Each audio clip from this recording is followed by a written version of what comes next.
যে দেখলাম চন্দন, কি দেখেছো দাদা? আমি দেখলাম সীতার শ্বশুর বাড়ির লোকেরা ওকে নির্মম ভাবে চাবুক মারছে। আর আমার সীতা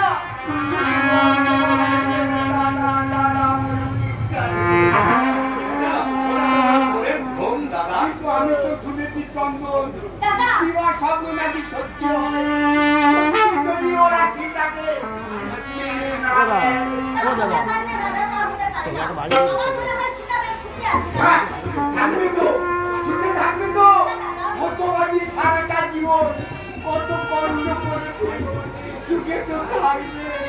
দাদা, সীতার জন্য তোমার চিন্তা করতে হবে না। তুমি অসুস্থ, আর তাছাড়া ডাক্তার বাবু তোমাকে বেশি কথা বলতে নিষেধ করেছে। অসুস্থ? কে বলেছে আমি অসুস্থ? আমি পুরোপুরি সুস্থ। আর চিন্তার কথা বলছিস, তোরাই তো আমার সঙ্গে। বাবা মারা যাওয়ার পরে সেই ছোট্ট বয়স থেকে তোদের কোলে পিঠে করে তোদের কথা ভাবতে ভাবতে আমি তিনটে কাল পার করে দিয়ে এসেছি। শেষ কালে এসে তোদের যদি একটু মুখ দেখতে না পাই, আমি মনেও শান্তি পাবো না রে চন্দ্র। আমি মনেও শান্তি পাবো না চন্দ্র, মনেও শান্তি পাবো না।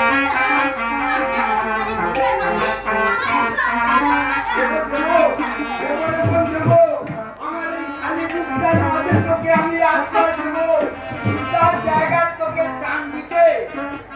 তো শীঘ্রই আমি আমার বাড়ি গৃহলক্ষ্মী রূপে বরণ করে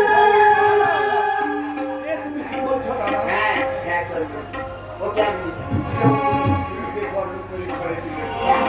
আমি বলছিলাম কি চন্দ্র, আজ সীতা বিয়ে হয়ে 10-12 দিন শ্বশুর বাড়ি চলে গেছে।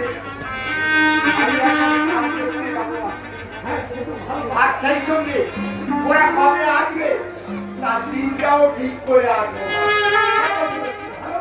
কিন্তু যাওয়ার সময় কিছু মিষ্টি, শৈবালের জন্য একটা ধুতি পাঞ্জাবি, আমার সীতার জন্য একটা শাড়ি নিয়ে যেতে চাই। তাই তোর কাছে কিছু টাকা হবে ভাই? টাকা? না বলে এই মুহূর্তে আমার কাছে টাকা নেই দাদা। টিউশনি যা টাকা ছিল সে তো সীতার বিয়েতে সব খরচ হয়ে গেছে।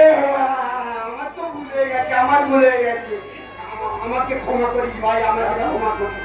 আমি এক কাজ করি চন্দন, ওই সীতার বিয়ের জন্য আমার যে বাস্তব বাড়ি ছিল আমি তো বন্ধ করে রেখেছি। আমি চাই চন্দন, ওই আশুকুলের কাছে থেকে আর কিছু টাকা আমি নিয়ে আসি চন্দন। আমি ওই আশুকুলের কাছ থেকে টাকা নিয়ে আসি।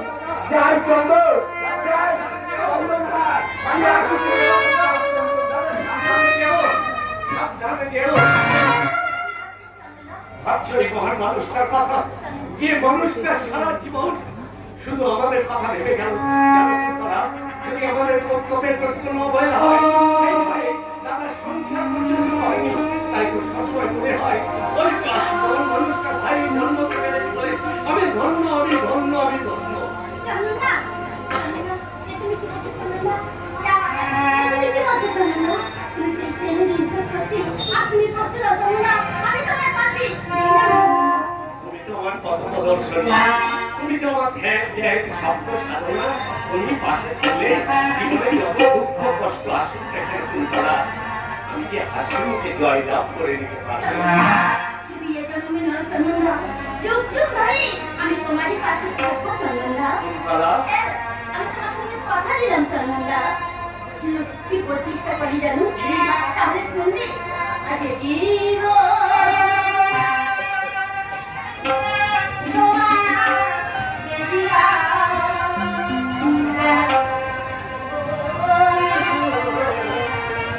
তুমি শুধু ভালোবাসা দিয়ে